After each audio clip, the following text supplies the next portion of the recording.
welcome back to the channel. I'd say it is episode number 20 of our FC 26 career mode here with Bolton Wanderers. With 8 games into the new season, we're 5th in the Premier League right now. 4 wins, 3 draws and just a defeat coming against Manchester City. We've got Bournemouth, Sunderland, Newcastle, Fulham and Chelsea in today's episode. But before we go into those games, we will look into giving 1 or 2 players a new contract here. One of those being Xavier Simons, our centre defensive midfielder that has been really important for us since we took over here at Bolton Wanderers. He doesn't get too much praise, but he keeps things ticking for us. It's just, defensively as well, he's sensational. We will give him a new contract in today's episode.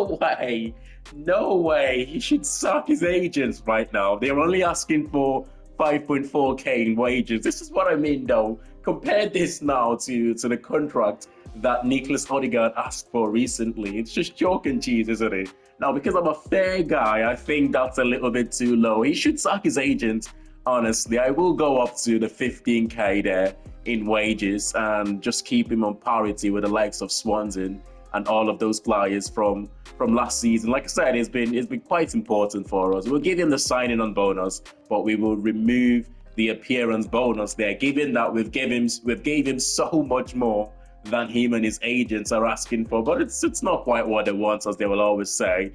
But he's happy to sign that contract. This is what I mean though. It makes a lot more sense when they're willing to negotiate like this. And I don't mind giving them a pay rise. It's just when they ask for something silly, that is my only issue. We will do exactly the same here for our centre-back. One of our starting centre-backs this season as well, Chris Farino Joseph, 70 rated now, 12.5k in wages, a big bumper pay rise there, signing on bonus, 50k, 70k for 15 clean sheet this season. It shouldn't be an issue. He should sign that one quite comfortable. Once again, as they always say, is not what they want. Wow, these are going a lot more smoothly compared to Nicholas Odegaard with his greedy agents, you know what I mean? Finally here for another centre-back, Tawal, who important squad role, which may be a bit too much there, but his wages shouldn't be an issue as well. I'm happy to keep him until the end of this season, hence the 1-year extension. Next season, we will make a big decision with him. But he's our vice captain, so when he starts games and say Sheehan doesn't start, he usually gets the captain's armband. But I'm happy to keep him here for at least the remainder of the season. The rest of these players, we will wait until they're open to contract talks. Jack Bonham, I'm not going to be renewing that. As we said previously, he can walk away on a free come the end of this season. One of the things that I've enjoyed so far this season is our home record is so much better. It's still early days in the Premier League, of course, but compared to last season, we're so much improved in front of the home fans. Thierry Small starts in that right back position for us. It might be difficult for him, being that he's left-footed, trying to adjust to playing in the right back position. But we had to give Conway a start here. And of course, the right back Swansea is a little bit fatigued for this one. Bournemouth have gone strong. Clivert, they've got Adley, one of the top scorers in the league at the moment, starting up front for them. It's going to be tough.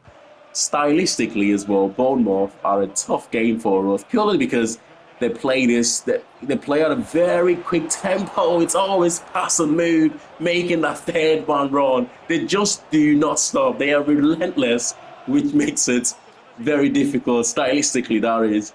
We don't enjoy this type of game, but at the same time, it makes the game so much fun. There's going to be chances created. That is a cracking finish from Traore. We haven't seen too many weldies so far in this save, I've got to say. It's almost like on this year's FC, it's so difficult to score these weldies, not just for myself, but for the AI, I've noticed. They don't score too many weldies either, but that one from outside the box from Traore, who has already got 4 goals this season so far. As I always say though, the best time to concede is very early in the game. I said this throughout last season. It gives you time to find your way back into the game. Bundgaard plays in Odegaard, and the Norwegian gets the equaliser for us. Of course, there's been a stalemate in terms of his contract. I'm still hoping he'll be open to that contract extension again, but so far it's looking impossible. The worst case scenario is we will have to sell him if he doesn't change his mind, and we can go back to renegotiating it with him again in terms of the contract. But right now, the player have closed the door and handed in a transfer request, which makes it difficult. I'd like to keep him. He's a good player and he's only going to get better. Big chance here from Clivehead's goalkeeper makes a save, but the defense gets it cleared. Can we, though, find a chance on the break here? Bungard plays in Odegaard, trying to bully his way through the midfield, but possession lost. It's been a fairly even game here, I've got to say. It's been entertaining. Thierry Small, as always, being a handful to the attacking players, but he's gave the ball straight back to Bournemouth here. Here is Ryan, the Brazilian, who's been compared to Adriano in possession. That left foot of his, we know, can be powerful. And Traore have got the second here, halfway through the second half, and what a finish. It's been one of those games where it's been impossible to stop. He's just popped up on every position on the pitch today. He's been everywhere, and that's another good finish. I mean, it's so difficult to play against Bournemouth, man. The Carabao Cup game, they rotated slightly on that one, but even that was a difficult game. They could make it the third here as well. Ryan goes back to the fullback, supports, back to Ryan to Clivehead to Traore. I was looking for his hat-trick, but save from Goodman. It's been a difficult, stylistically, like I said, not the team you want to be facing. Come on, it's now or never. 5 minutes to the end of the game. Can we go over the top? Yes, we can. Bungard's gonna get there. The touch. Look at the recovery pace of Jet Spence there to get back. Good signing for Bournemouth. Oh. That's it, lads. It's a 2-1 defeat. Our second defeat of the season. The first one, of course, coming against Manchester City. And this time, our second defeat of the season to Bournemouth. But, of course, the other one was on penalties in the Carabao Cup. It was a tough game. We did battle, though. We competed from the very first to the last minute. So it's not a bad performance.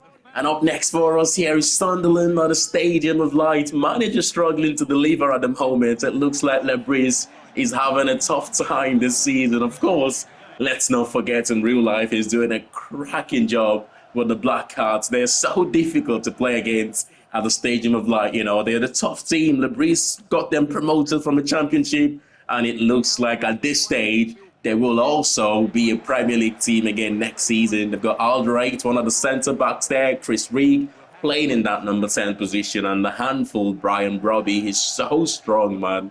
Starts up front for them. Of course, it's Goodman in goal for Reno and Toure as our two centre-backs. Javier Simons in the CDM position. Bungard, Viper, and Taylor as our forward three. And it's so far, like I said, what I've enjoyed in the Premier League is the fact that stylistically each team is so different. In the Championship, it felt like every team played exactly the same.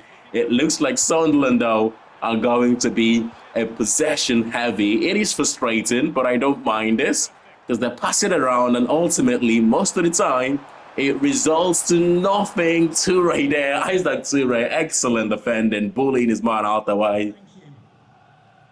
I mean, we haven't had the opportunity to have the ball a lot in this game, but when we do like this, we want to get it forward as quick as we can. Those third man run in midfield as well. Oh, Viper turns his ban, and the Viper strikes again.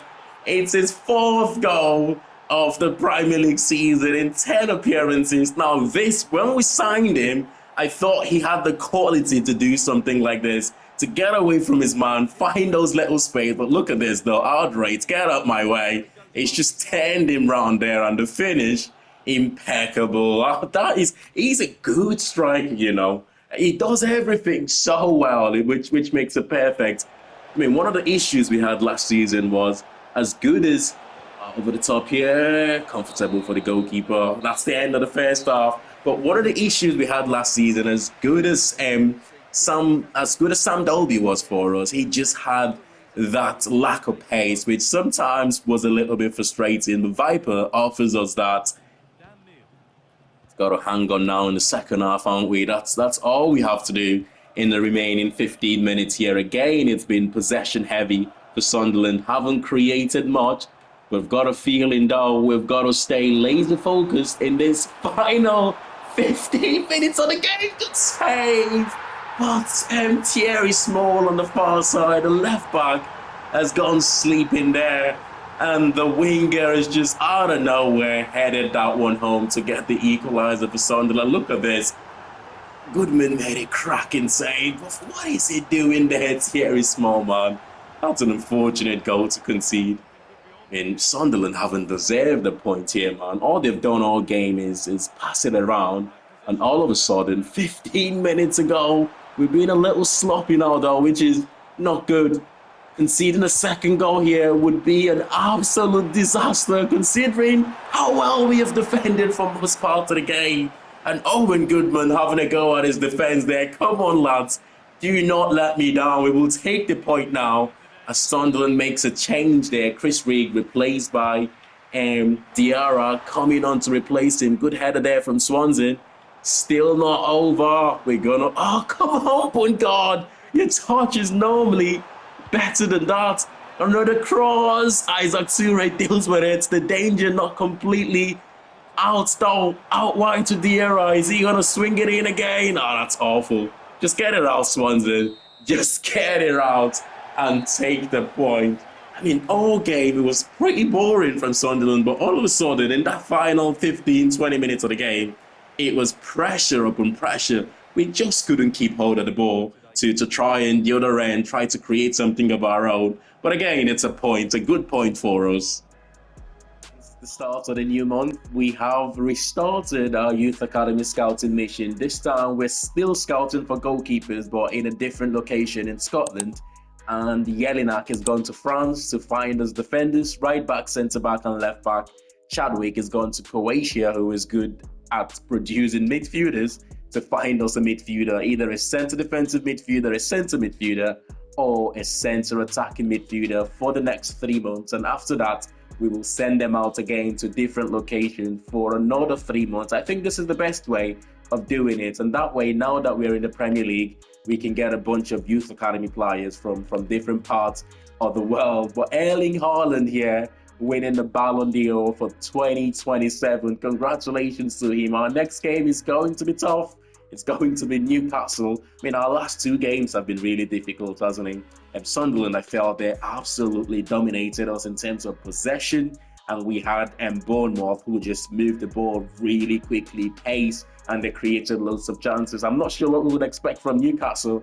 Well, as we know about Newcastle, they are a team built on tireless efforts, relentless for every single minute. Their midfield, they don't just compete, they overwhelm you, making them one of the toughest sides to face in the division. They sit fourth in the table right now, and it's got to feel familiar with those battles we've had against, the teams like Manchester United, Arsenal, and Liverpool already this season, where you'll expect them to have a lot of the ball, to create a lot of chances. Ultimately, we're going to need our goalkeeper if we are to get something from this game. Tonali starts, Gimaresh and Ramsey, they've got Visa starting up front for them. And Gordon from out wide is also another player to watch out for in this game. As I said, they're going to dominate and create all of the chances in this game. Good start here.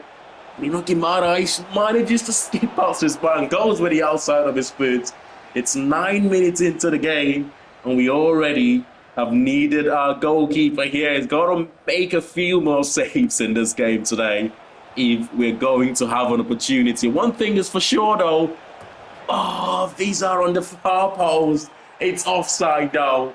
It's not going to count. I was just going to say, one thing is for sure. We haven't been blown away by any team so far this season, and I'm hoping it doesn't start here today. After a good 15-minute spell of possession from the home side, we are now showing what we can do on the other end. Odegaard dinks one. Given those Newcastle mountains they've got at the back, it almost doesn't make sense to be putting crosses, especially dinked crosses into the box as well. If you want to put crosses in, you want to surprise those big centre-backs that they have got. Yeah, he's Tonali. He's such a good player, isn't he? The Italian maestro in midfield. Oh my goodness, that was so close to giving away a penalty there. Swansea got away with one from that tackle, but on the break, Viper It's gonna go out wide to Randall, overlapping run from Odegaard, who's playing a sort of that midfielder that gives us support, just giving us support, providing the width for us at times. The half winger, you call it. Oh, what a save! It's such a. To be fair, Odegaard is probably not the best option to be playing in that position, but for now, in terms of all of the midfielders that we have got. Oh my goodness, that's almost an own goal as well. In terms of all of the midfielders that we have got, he gives us the better option from that position, but it's still not the best quality of player to be doing that job for us. I find it amazing how you go from the first half to the second half, the picture, the weather condition changes. It was so foggy and dark in that first half. These are again. He's had a couple of chances in this game. Of course, scored earlier on, which didn't count as he was offside. He's come close that time again in the second half. It's been such a tricky game here. Both teams have been a bit cautious in the second half. Newcastle have had more of the ball as always, as you'd expect. But Johan Wiesen have been played through. Oh, what a save. 1-on-1 with the goalkeeper. Owen Goodman straight off his line, makes himself big, closes all angles, and he's made a good save. And that's the last contribution there from Wiesen, as is replaced by Bolton Wanderers, who will give Newcastle a different option now. That's it for the end of the game. It's a 0-0 draw. It's a clean sheet, which is important. Newcastle created the better chances, I've got to say. We had one or two decent chances of our own. On the balance of play, Newcastle probably deserved the win, that 1-on-1 in the second half. But I tell you what, we will take the point here. And this is the first of our back-to-back Premier League games against West London sides, starting with Marco Silva's Fulham. Of course, a team reborn under Marco Silva. They are organised, dangerous, and now firmly an established sides among Premier League respected names. The oldest professional side in London as well, rich in history and yet very much alive in the present. As with all Premier League teams, give them a moment, give them a chance, and they will punish you. They've got Dennis Undav starting up front for them and Emega. They've also got Harry Wilson in the team. As we said, give any of these teams the opportunity, they will absolutely punish you.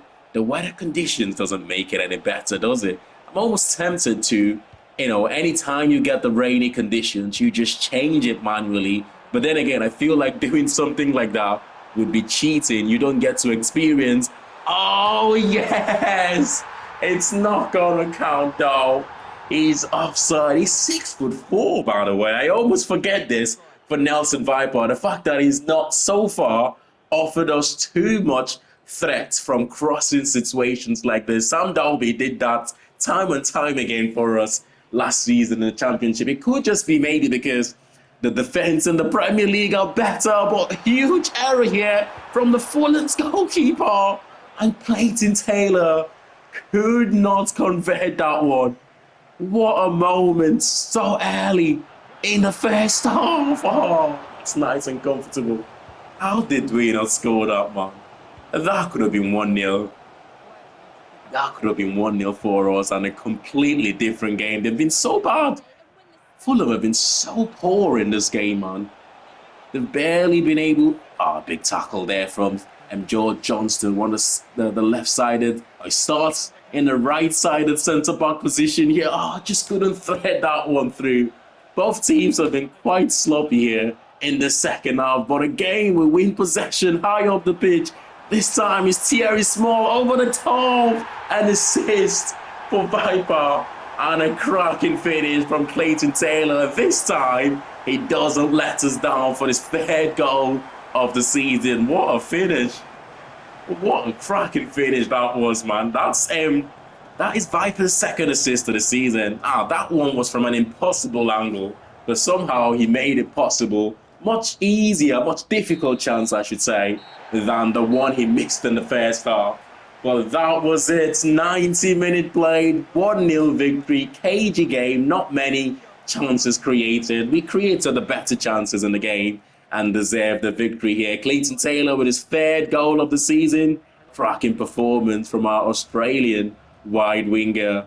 It's another 3-point for us in front of the home fans. Come on, the Trotters. Well, so far this season, we have conquered the Merseyside teams with wins over Liverpool and Everton, and another win here could see the West London sides suffer the same fate, especially after the recent success against Fulham. But Chelsea, though, they are a different proposition, a greater threat, a sharper edge, and yet these are the games when expectation fades and belief rises, when this team has so often found its very best this season. Cole Palmer in the number 10 position. They've signed Christos Zolis, who I really rate as a left-sided player. He's been doing quite well at Club Brugge in the Belgian league ever since they signed him from Norwich. He's a cracking little wide player, you know. I really do like the player. For us, we have gone with again our strongest starting forward three here. Viper, big game for you, son.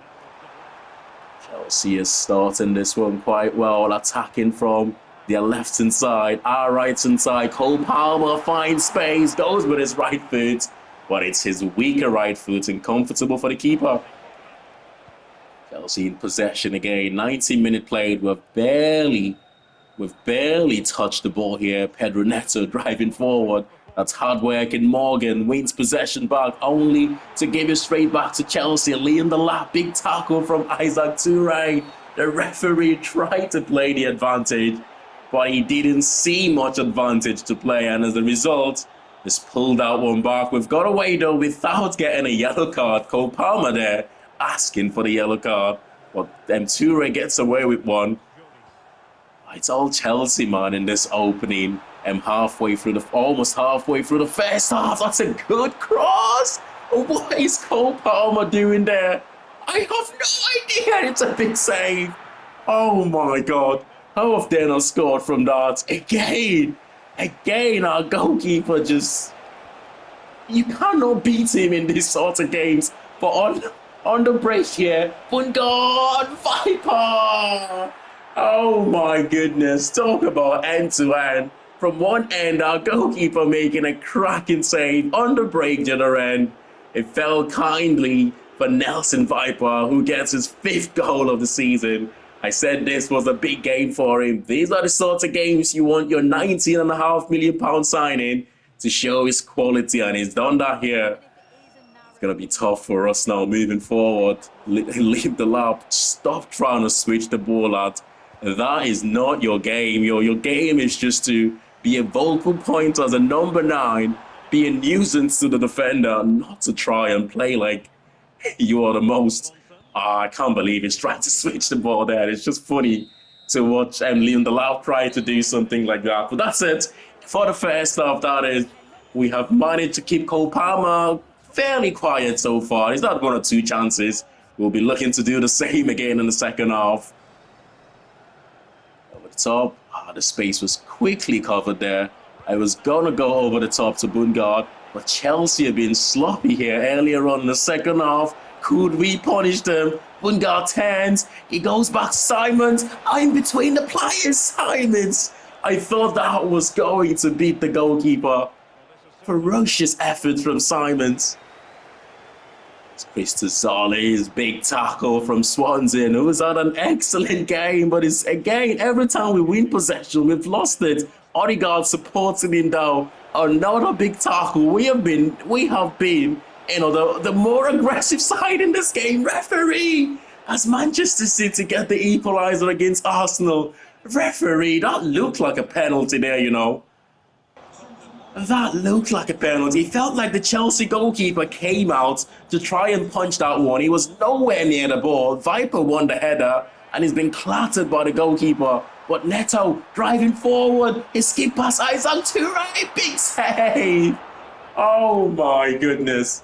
This goalkeeper. How much did we sign him again? 1.7 million. It's the biggest bargain you'll ever see. Got ourselves into a little bit of trouble there. I got a little bit too excited, but Neto again. He's been the danger man for Chelsea. Oh, he's offside. Once again, we get lucky. That's the second goal we have conceded in recent times that has been ruled out as offside. Clearly offside though, but we got lucky there. Christos Zolis not getting the equaliser. Come on, 7 minutes to hang on here, or 9 minute rather, 81 minutes. Liam Delap's been replaced by Pedro. We have made substitutions of our own. Viper replaced by Sam Dolby. One last attack here for Chelsea. It feels like if they can move it forward quick enough, though, that would be the go out wide to Neto, who has been by far Chelsea's best player today. But not enough time to get it from back to front. And the referee calls it a day at Stamford Bridge. And Bolton Wanderers secures all 3 points against Chelsea here. Once again, one of the tougher games. We show up, we defend well, we play as a unit, we hit teams on the break, we get the goal, and we shut teams down and collect all 3 points. What a performance here. And at almost halfway point to our Premier League season, Manchester City are in fact running away with the league right now. They've got 36 points from 14 games, still the only unbeaten team in the division. Newcastle in second, Arsenal and Chelsea holding down the remaining Champions League spots. You've got Manchester United and Liverpool 5th and 6th, respectively. We're 8th right now, which is amazing at this stage of the season. In terms of course, our objectives of avoiding relegation, that is a dream start to our Premier League season, by the way.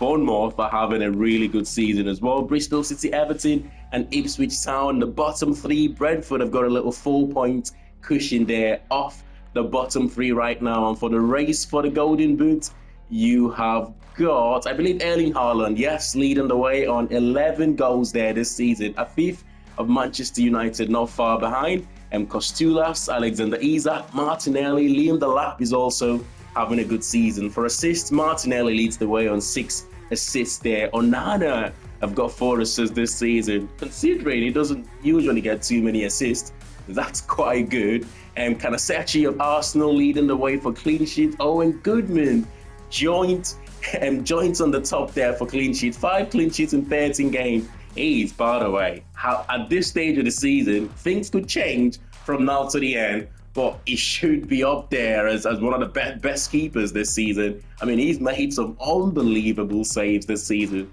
But smash a like on the video if you have enjoyed this one. And of course, subscribe to the channel if you're new to it. And I'll see you all in the next one. Thanks for watching, and bye for now.